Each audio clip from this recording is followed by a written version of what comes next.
Alright, good afternoon.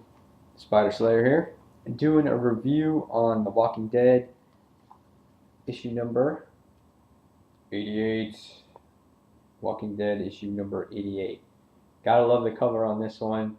It's got its black and white style, but yet you see how the slice there is nice colored blood red, and I like how the title is colored in purple. Um, kind of still gives that eerie feel to the comic that it always has with the black and white on the inside. So let's get into the issue. Uh, in this issue here, we start off with Carl waking up.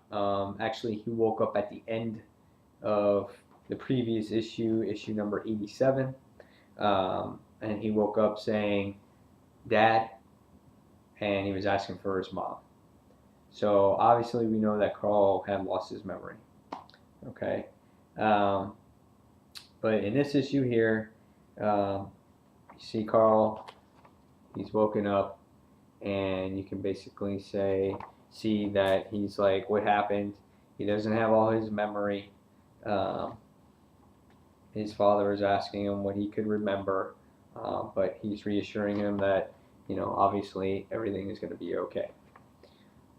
So after after this little scene here in the book, Rick is very sad about the whole thing. He feels bad about him losing his memory and getting shot and everything else, because basically what's going to happen is he's got to tell his son things that he forgot. He's got to tell him what happened to his sister. He's got to tell him what happened to his mom, and he's already relived it, and now he's got to tell his son all over again. So if you were put in Rick's shoes, how would you feel about the whole situation? So to distract Rick's mind, he basically has to go out and takes the group out and wants to go do a huge search on food. They want to exhaust their resources around the area and see what they can find for food, because they're running low on food. Doesn't send Glenn out, because Glenn always goes out, and Maggie is requesting a break for Glenn. So Rick is taking his place. He's taking a large group. They're going to go and find food. That's basically what's going to happen here, just as so it can distract Rick from the situation that's going on right now. Next, we see a little scene here, more soap opera stuff with Andrea and Spencer. Basically, Spencer was the guy that was kind of dating Andrea in the past issues, but when all the zombies were taking over the community, what happens is he's like, "Leave the others. Let's just go." And Andrea had no part of that, and ever since then, she's hated this guy. And there's this one scene where, and I'll read it real quick, and um, he goes, well, what makes me so bad, you know, that I left everyone there. And he goes, and why did you not give me time to make us compatible? And Andrea basically says, let me make this as clear as I can. And she goes, get off my fucking porch. Go away.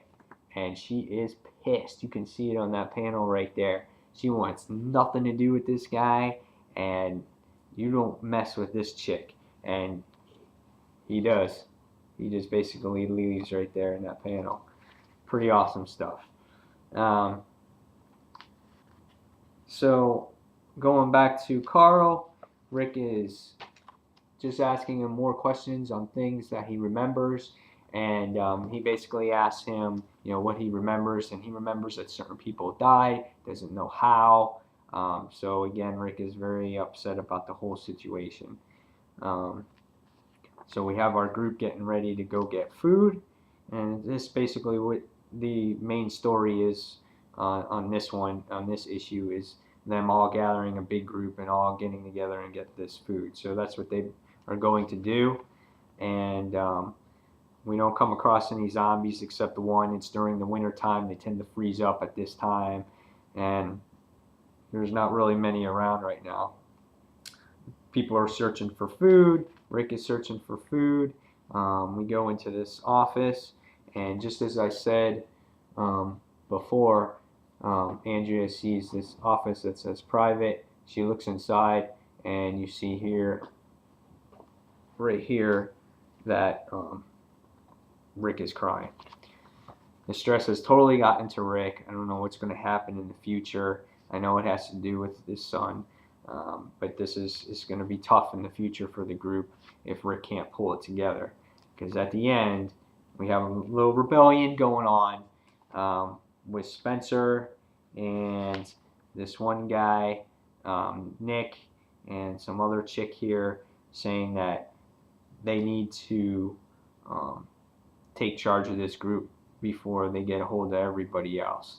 So it looks like there's going to be a little rebellion happening, and some crap's going to hit the fan very soon in this series.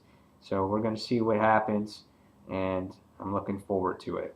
As usual, the art is very consistent. It's very good. Robert Kirkman does a very good job in writing this series. It's never bad. There's maybe some filler issues, but it's very, very good. If there's anybody who's not reading it, I suggest you read it. Again, I go back to, if you haven't read it before, you need to read the trades to catch up and read it, and that's how you get the full effect of the story.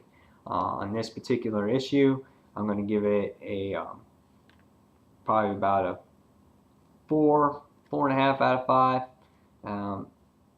I always give these comics high marks just because I enjoy the story so much, and that's what makes it so good. I'm looking to see some action now. There's been a lot of non-action, and I want to see some really good zombie stuff and some killing and some things like that. I'm just curious to see who's going to be the next major character to bite the big one here. So that's it for this review.